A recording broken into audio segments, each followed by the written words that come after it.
Hi everyone, welcome to news favourites. ഇന്ന് നമുക്ക് ക്യൂട്ടായിട്ടുള്ളൊരു dust decker ഉണ്ടാക്കാം. അതിന് വേണ്ടിയിട്ട് ഇതുപോലെ രണ്ട് കട്ടിയുള്ള പേപ്പേഴ്സ് വേണം. അതിൽ എടുത്തിട്ട് നമുക്കിങ്ങനെ നേരെ സെൻറ്ററിൽ വെച്ചിട്ട് ഇങ്ങനെ മടക്കിയെടുക്കാം.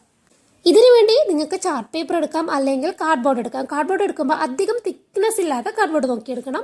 നമുക്ക് സാധാരണ ബേക്കറിയിൽ നിന്നൊക്കെ കിട്ടുന്ന ബിസ്ക്കറ്റിൻ്റെയൊക്കെ കാർഡ്ബോർഡ് ഉണ്ടല്ലോ, അതായാലും മതി. അതിനാകുമ്പോൾ അധികം തിക്നെസ് ഉണ്ടാവില്ല. എന്നിട്ട് ഇതുപോലെ നമുക്ക് സെൻറ്ററിൽ വെച്ചിട്ട് ഇതുപോലെ മടക്കിയെടുക്കാം. അതിനുശേഷം ഇതിൻ്റെ രണ്ട് സൈഡും സ്ക്വയർ ഷേപ്പിൽ കട്ട് ചെയ്തെടുക്കാം. അപ്പോൾ ആദ്യം നമ്മൾ സ്ക്വയർ ഒന്ന് വരഞ്ഞു കൊടുത്തിട്ട് നമുക്ക് കട്ടർ ബ്ലേഡ് വെച്ചിട്ട് ഇതൊന്ന് കട്ട് ചെയ്തെടുക്കാം. ഇതുപോലെ നമുക്ക് നല്ല പോലെ അമർത്തി കട്ട് ചെയ്യുകയാണെങ്കിൽ രണ്ട് സൈഡ് നമുക്ക് പെട്ടെന്ന് കട്ട് ചെയ്തെടുക്കാൻ വേണ്ടി കഴിയും. അപ്പോൾ ആദ്യം ഒരെണ്ണം കട്ട് ചെയ്ത് കഴിഞ്ഞാൽ അതിൻ്റെ നേരെ ഒരു കട്ട് ചെയ്തതിൻ്റെ പാട് രണ്ടാമത്തേലുണ്ടാവും. അപ്പോൾ അത് വെച്ചിട്ട് നമുക്ക് രണ്ടാമത്തതും കട്ട് ചെയ്യാം. അങ്ങനെ നമ്മൾ രണ്ട് സൈഡും കട്ട് ചെയ്തെടുത്തിട്ടുണ്ട് കേട്ടോ. അപ്പോൾ ഇതിൻ്റെ മെഷർമെൻറ്റും കാര്യങ്ങളൊന്നും നമുക്ക് പ്രത്യേകിച്ച് ചെയ്യാനൊന്നുമില്ല. ഏകദേശം സെയിം അളവിൽ രണ്ട് പേപ്പറും എടുത്താൽ മതി. അങ്ങനെ നമ്മൾ രണ്ടും കട്ട് ചെയ്തെടുത്തിട്ടുണ്ട്. ഇനി നമുക്ക് ഒരെണ്ണം മാറ്റി വെച്ചിട്ടുണ്ടായിരുന്നല്ലോ, അതെടുക്കാം. അത് നേരെ നമുക്ക് സെൻറ്ററിൽ നിന്ന് കട്ട് ചെയ്യാം. അപ്പോൾ ഒരെണ്ണം നമുക്ക് വേറൊരു ആവശ്യത്തിന് വേണ്ടി എടുക്കാം. അതിൽ കട്ട് ചെയ്തതിൻ്റെ ഒരു പീസ് എടുക്കാം. എന്നിട്ട് നേരെ ഇതുപോലെ അടിയിൽ വെച്ചിട്ട് നമുക്കിതൊന്ന് ഫിക്സ് ചെയ്ത് കൊടുക്കണം. അപ്പോൾ ഞാനിവിടെ ഫെവിക്കോളാണ് യൂസ് ചെയ്യുന്നത്. ഗ്ലൂ ഗണ്ണ് വെച്ചാൽ ചെയ്യുവാണെങ്കിൽ പെട്ടെന്ന് കഴിയും. ഫെവിക്കോൾ ആണെങ്കിൽ ഒത്തിരി ടൈം ഒന്ന് ഹോൾഡ് ചെയ്ത് വെക്കണം, എങ്കിലാണ് അതൊന്ന് പിടിച്ച് കിട്ടുള്ളൂ.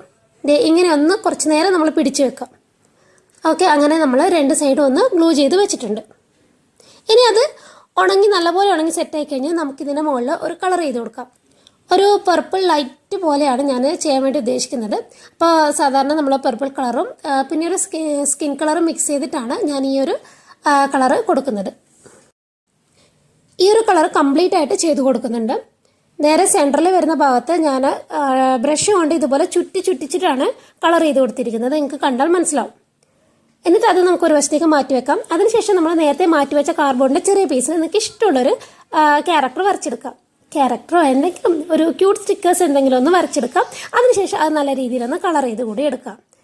കളർ ചെയ്തതിന് ശേഷം നമുക്ക് നല്ലപോലെ അതൊന്ന് ഹൈലൈറ്റ് ചെയ്ത് കൊടുക്കുക. നമ്മൾ ബ്ലാക്ക് മാർക്കർ വെച്ചിട്ട് നല്ലപോലെ ഒന്ന് ഹൈലൈറ്റ് ചെയ്ത് കൊടുത്തതിന് ശേഷം അതിൻ്റെ ഇത്തിരി ഭാഗം വിട്ടിട്ട് ആ വൈറ്റ് പോർഷൻ ഇത്തിരി വിട്ടിട്ട് നമുക്കതൊന്ന് കട്ട് ചെയ്ത് കൂടി എടുക്കണം. അപ്പോൾ ഞാൻ ആദ്യം സ്കെച്ച് വെച്ചിട്ടൊന്ന് കളർ ചെയ്തു. പിന്നെ നമുക്ക് സ്കിൻ കളറായിരുന്നു വേണ്ടത്. അപ്പോൾ കളറിംഗ് ആണ് പിന്നെ ചെയ്യുന്നത്. അക്രിലിക് കളർ വെച്ചിട്ടാണ് ബാക്കിയുള്ളതൊക്കെ ചെയ്യുന്നത് കേട്ടോ.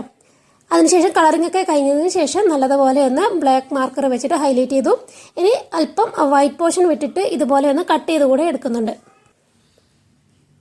അപ്പം നല്ല രീതിയിലൊന്ന് കട്ട് ചെയ്തതിന് ശേഷം ഈ ഒരു സ്റ്റിക്കറിൻ്റെ നേരെ മുകളിലായിട്ട് നമുക്കിതൊന്നും കൂടെ ഗ്ലൂ ചെയ്ത് കൊടുക്കണം. അതായത് ഇങ്ങനെ ചെയ്തതിന് ശേഷം കുറച്ച് ഗ്ലൂ അതിന് മുകളിലായിട്ടൊന്ന് അപ്ലൈ ചെയ്ത് കൊടുക്കാം. എന്നിട്ട് നമ്മളെ കയ്യിലൊരു ട്രാൻസ്പെറൻറ്റ് ഷീറ്റ് ഉണ്ടെങ്കിൽ അത് അതിൻ്റെ മുകളിൽ കൂടെ ഒട്ടിച്ചു കൊടുത്താൽ കുറച്ചുകൂടെ ഒരു ഭംഗി ഉണ്ടാകും കാണാൻ വേണ്ടിയിട്ട്. അപ്പോൾ ഇപ്പോൾ നിങ്ങൾ ആ ഗ്ലൂ അപ്ലൈ ചെയ്തപ്പോൾ കുറച്ച് ലൈറ്റ് ആയ പോലെ തോന്നുന്നുണ്ടാകും. ഗ്ലൂ ഉണങ്ങി കഴിയുമ്പോൾ ശരിക്കും നമ്മൾ ആ ഒരു അപ്ലൈ ചെയ്ത കളറൊക്കെ തിരിച്ച് കിട്ടും കേട്ടോ. അപ്പോൾ അതൊന്നും ആരും പേടിക്കണ്ട. ഇതുപോലെ ട്രാൻസ്പെറൻറ്റ് ഷീറ്റ് ഒട്ടിച്ചതിന് ശേഷം അതും ഒന്ന് കറക്റ്റ് സൈസിലൊന്ന് കട്ട് ചെയ്തെടുക്കാം. അപ്പം നല്ല ക്യൂട്ട് സ്റ്റിക്കർ നമുക്ക് കിട്ടിയിട്ടുണ്ട്. ഇനി നമുക്കൊരു സൂചി നൂലിൻ്റെ ആവശ്യം കൂടിയേ ഉള്ളൂ. ആദ്യം നമുക്ക് ആ കാറ്റിൻ്റെ ഒരു ചെവി കൂടെ നമുക്ക് സൂചി ഇങ്ങനെ കോർത്തെടുക്കാം. അതിനുശേഷം നമ്മൾ നേരത്തെ ഉണ്ടാക്കി വെച്ച ആ ഒരു സംഭവം എടുക്കാം. എന്നിട്ട് ഈ വീഡിയോ കാണിക്കുന്ന വിധം ഏറ്റവും മുകളിലായിട്ട് ഇതുപോലെ ആ ഒരു സൂചി നമുക്ക് കോർത്തെടുക്കാം. ഇതുപോലെ കോർത്തെടുക്കുക. കംപ്ലീറ്റ് ആയിട്ട് മുകളിൽ വരെ വലിച്ചെടുക്കണ്ട, കുറച്ച് ഭാഗം വിട്ടിട്ട് ഇതുപോലെ ചെയ്തെടുക്കാം. അപ്പം പിന്നെ രണ്ടാമത്തെ സൈഡിലൂടെ താഴോട്ടാക്കിയിട്ട് രണ്ടാമത്തെ ചെവിയിൽ കൂടെ എടുക്കാം. എന്നിട്ട് കുറച്ച് പോർഷൻ ഇത്തിരി വിട്ടിട്ട് ഇതുപോലെ വീണ്ടും മുകളിലോട്ടേക്ക് എടുക്കാം. എന്നിട്ട് താഴെ നമ്മൾ സൈസ് കറക്റ്റ് ആണോ എന്ന് നോക്കിയിട്ട് ഏറ്റവും മുകളിൽ നമുക്കൊന്ന് ടൈറ്റായിട്ട് കെട്ടിക്കൊടുക്കാം. അപ്പം ഞാൻ പറഞ്ഞ് മനസ്സിലായിട്ടില്ലെങ്കിൽ വീഡിയോ കാണുന്നത് പോലെ ചെയ്ത് കൊടുത്താൽ മതി. അപ്പം നിങ്ങൾക്ക് ക്ലിയർ ആവും. ഓക്കെ, ഇതുപോലെ ടൈറ്റായി കെട്ടിയിട്ട് നമുക്കതൊന്ന് കട്ട് ചെയ്തെടുക്കാം.